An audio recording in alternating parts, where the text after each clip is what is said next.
You're very talented. I would know I'm very talented too. There are few characters who've become as divisive in recent years as Rachel Berry, Glee's high-strung protagonist with a voice of gold and a fiery passion for musical theater. Rachel's competitive, neurotic personality and willingness to step on anyone to get to the top lead her to make some truly reprehensible decisions. The AV Club described her as ravenously spotlight-hungry, egotistical victim and villain. She's an ambitious little freak who'll do anything to hold on to her power. But from 2009 to 2015, Rachel was also synonymous with a particular high school trope, the theater kid, a zealous type A musical theater devotee and fixture at the bottom of the high school social ladder whose intense obsession with the craft and tendency to break into unasked-for song have been branded as just a little annoying. As the school's resident high school musical historian, I basically have zero chill about this right now. I've seen the original movie 37 times. Rachel and characters like Sharpay in High School Musical gave this character a reputation for elitism. They're known for flexing their knowledge, gatekeeping beloved musicals, and sucking up to directors. Today, more self-aware film and TV is consciously breaking with the theater kid's notorious past, while the actress who played Rachel, Lea Michele, has faced a barrage of negative stories about her own unacceptable diva act on set. Meanwhile, the theater kid community on TikTok is growing as a supportive, inclusive space for people to share their creativity and find others with a shared passion for this space. So where does that leave the legacy of Glee and other cutthroat wannabe divas before Rachel? You do all that just for a part in a play. I'd do much more for a part that good. Here's our take on how the theater kid went from underdog to ruthlessly amoral predator, and how actual theater kids are redefining the label today.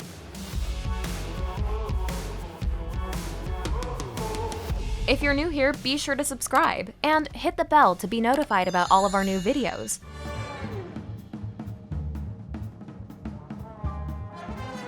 The theater kid moniker may be relatively recent, but precursors to this archetype can be seen as far back as in live-action musicals of the 1950s. In Singing in the Rain, Debbie Reynolds' character Kathy Selden is an ingenue who turns her nose up at glitzy Hollywood stars and dreams of making it in New York as a quote-unquote real actor. That is, one who performs live on stage as opposed to the movie screen. Tell me, what's your lofty mission in life that lets you sneer at my humble profession? Well, I'm an actress on the stage. The stereotype of stage actors as gatekeepers and elitists is reflected in Kathy, an unknown with hardly a dollar to her name, who nonetheless scoffs at and feels superior over Gene Kelly's wildly successful film actor Don Lockwood because she knows the value and essence of real drama. But at least the stage is a dignified profession. And what have you got to be so conceited about? You're nothing but a shadow on film, a shadow. You're not flesh and blood. In the 60s musical and movie Funny Girl, Barbra Streisand's starry-eyed dreamer and social outcast Fanny Brice pursues her Broadway dream with the classic underdog attitude theater kids pride themselves on.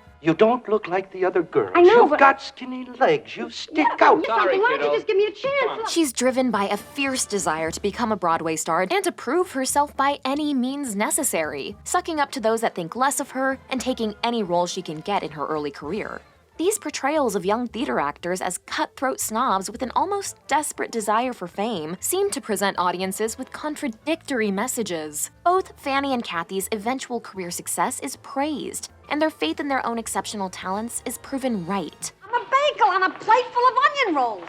I've so much to offer. Kathy's high standards for their shared craft make her the ideal creative partner who can push Dawn into making a truly quality sound film. But at the same time, the personality traits that made these actresses successful are also mocked or teased. On the stage. Well, I'd like to see you act. What are you in? Well, I'm not in a play right now, but I will be. I'm going to New York. Oh, you're going to New York, and then someday we'll all hear of you, won't we?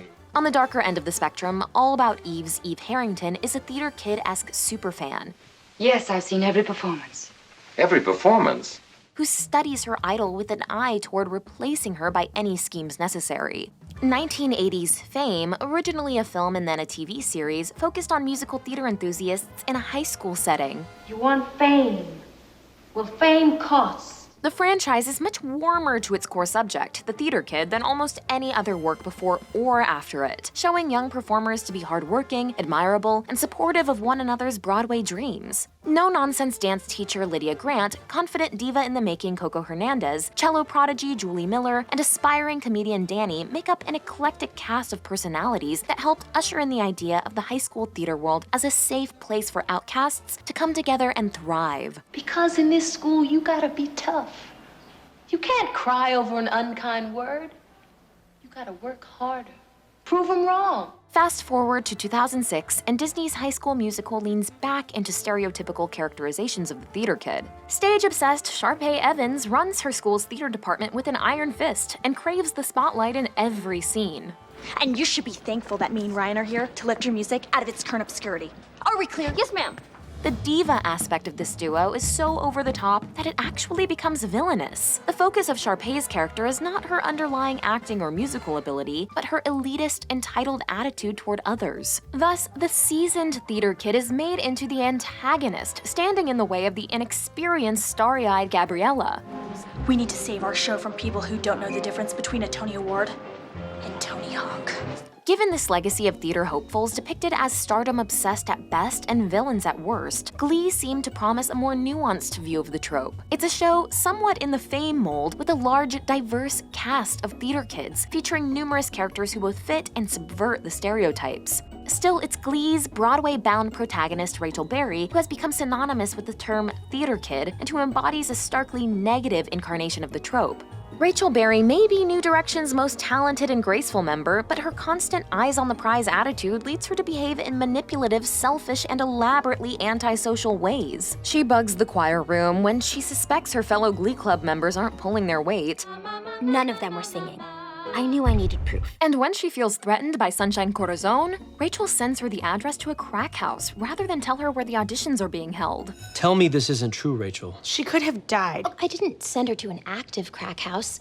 Rachel's tendency to burn bridges and spend time obsessing over high school Glee Club politics helped affirm the notion of the theater kid as overdramatic and small-minded, failing to see the relative unimportance of a single high school production, losing control to indulge in petty histrionics, That she's not ready for such an iconic role as Maria. and mortgaging future relationships for short-term glory. There will be a secret ballot where you guys can finally answer the age-old question: who is the true star of the Glee Club?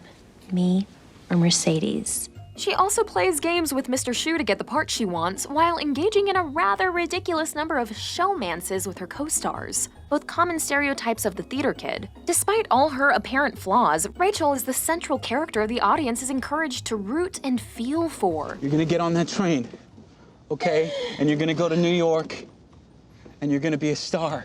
Perhaps this is because Rachel's backstabbing behavior is often contextualized as acceptable in relation to her immense talent, passion, and commitment to becoming the best performer she can be.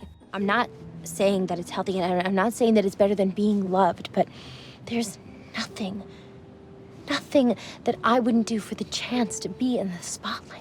For this iteration of the theater kid, a questionable set of ethics is an adequate trade-off so long as they're talented enough. This parallels real-life dynamics on Broadway stages and Hollywood film sets where some A-listers' self-involved, if not bullying or abusive antics, have long been tolerated because of their status, so Glee's aspiring theater actors are no doubt imitating the entitlement that they see reflected in people who've made it in their field, despite where they fall on the success ladder as of yet. Today's revisiting of Rachel in a more critical light is directly linked to a mass reevaluation of what we expect from real-life entertainment professionals. Michelle herself has been shamed for mean-spirited treatment of her co-stars, including accusations of racist exclusion, as well as reportedly calling background actors on the show cockroaches.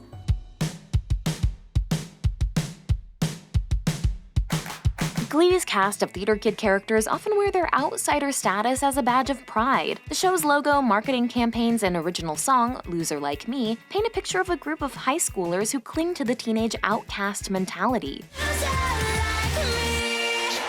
Yet these characters do crave social validation and mostly seek it by showing off their talents. Mr. Shu encourages in-club rivalries by actively pitting members against each other. And since you guys all seem to love our little defying gravity diva off, I'm making this a competition. And characters will often break out into song and dance in order to impress or get something they want out of someone else. Like when Rachel sings A Hard Day's Night to change her reputation in the eyes of a New York theater director, or when New Directions holds a contest to see which of them is talented enough to become the new Rachel after she leaves the club. There's a fundamental insecurity at the heart of this theater kid as portrayed in popular culture. Despite all the displays of confidence and showmanship, there's nothing they want more than for their abilities to be celebrated by an audience. After all, theater as a medium is predicated on performance, applause, and filling seats, the very recognition these kids claim not to care about. Rachel Berry and her theater kid peers in Glee embody the external validation mental model, a personality trait that causes individuals to seek praise more often from others rather than internal praise from themselves. I am like Tinkerbell Finn.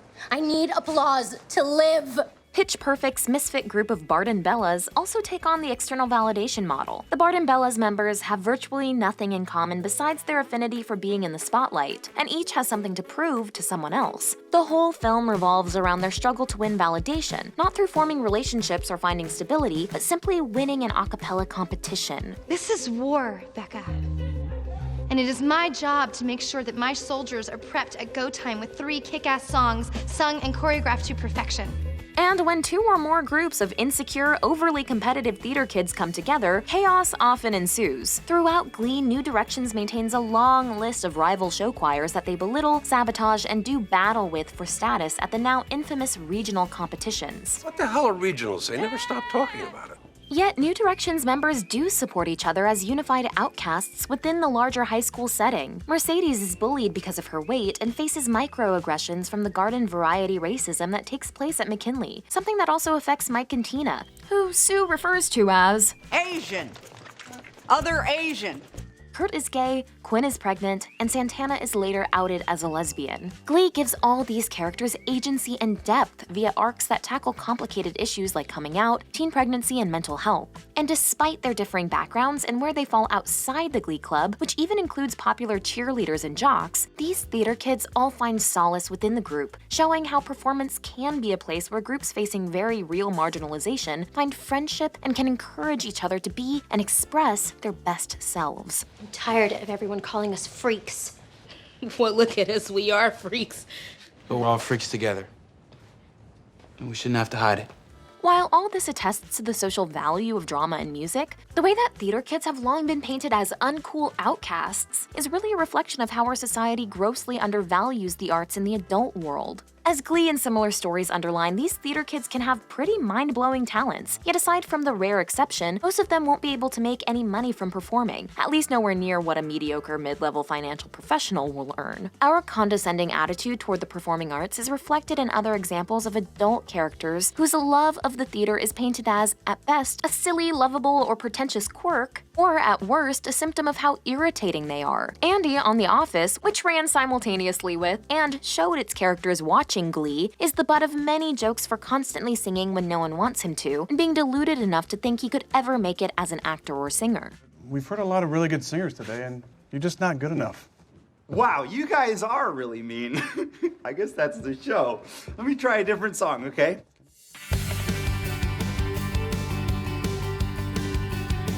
Just as theater itself is a constantly shifting art form, the theater kid identity has evolved a lot since Glee began. We could see new breeds of theater kid or theater young adult emerging in the story of young Broadway hopefuls Smash airing near the end of Glee's run. Smash took a leaf out of High School Musical's book by pitting established talented musical insider Ivy Lynn against unpretentious newcomer Karen Cartwright. But only one of them has the experience to do this. Well, that's the thing, Tom.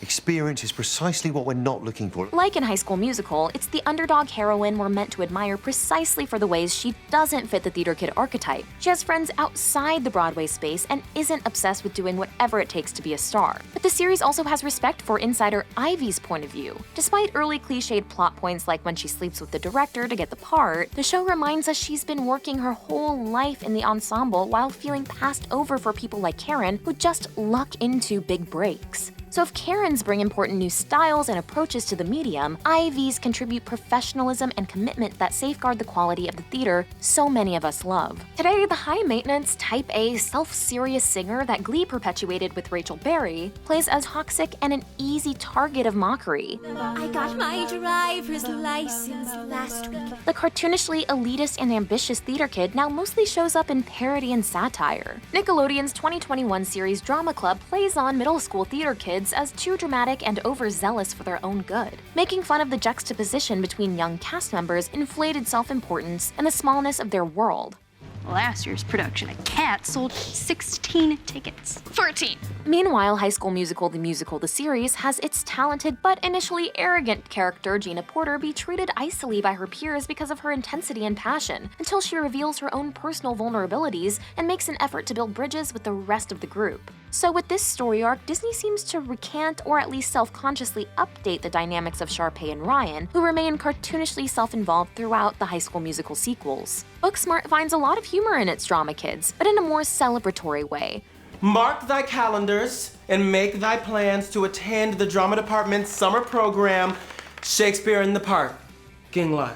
Today, a redefinition of the theater kid is happening in the real-life theater community and on social media. No longer does the theater kid have to fit any of the old cliches. On TikTok, it's become a badge of pride to be a theater kid who's virtually unrecognizable as such. But aside from more superficial questions of how they're presenting, platforms like TikTok offer a real new opportunity for theater kids to showcase their real creativity, writing ability, and vocal talent while reaching big audiences. Like when Abigail Barlow and Emily Bear went viral for their musical numbers adapting Netflix series Bridgerton. I went to my piano because I was so inspired and posted it on TikTok like I always do, and this just happened to really connect with a bunch of people, millions of people actually. Other TikTokers have posted rawer videos of themselves working out the kinks in their performance, or being honest with how difficult it can be to get the part you want in a musical.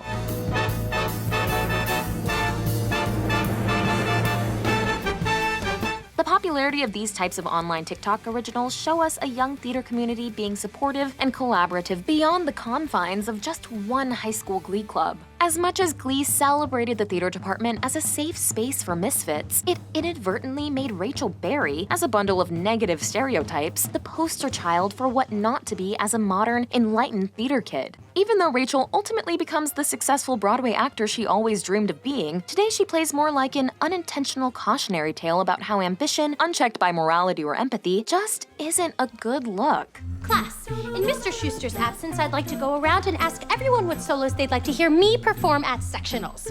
Unlike Rachel, we the audience can see that the ends don't always justify the means, and that getting the most satisfaction out of your art doesn't come from external praise, but from satisfying interpersonal relationships, finding internal measures for success, and always making sure to also give encouragement to others who share your passion.